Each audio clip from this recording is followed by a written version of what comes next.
And Dr. D'Orazio, when you talk to whether it's your colleagues in healthcare or patient families or just other people, what are some of the misconceptions about substance use disorder that you like to clear up? How do you even explain what we're dealing with?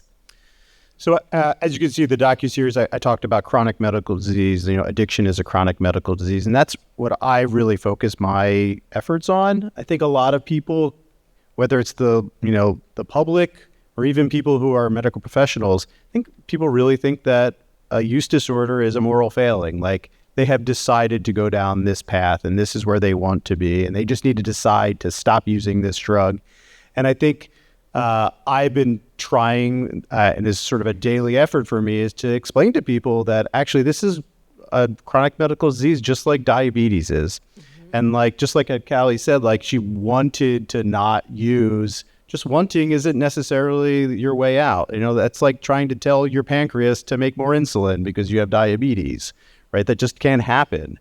There is a neurotransmitter that is identified as the cause for this disorder and how this is a brain disease and this isn't a moral failing. And so I spend a lot of my time having these conversations. Mm-hmm. Sarah, anything you wanted to add to that? Yeah, I think also when I think about we're sitting here and we're talking about recovery and treatment within recovery. I think that I notice, and I think I'm guilty of it myself as well, but I think the mindset is very much of people who are in active addiction, that they are making choices and that is a lifestyle that they've chosen.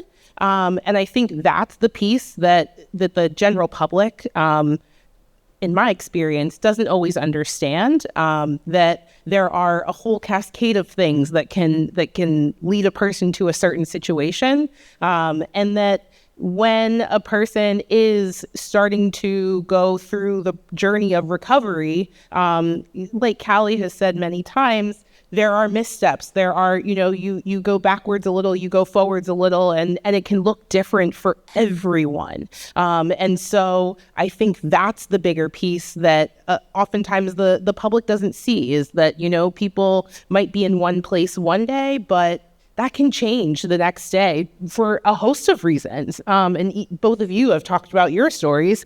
Your reasons and your journeys have looked very different, but also very similar in some ways too.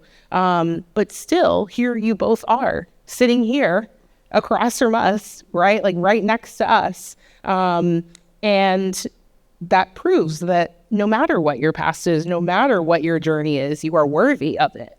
And so you need to be here in order to experience life.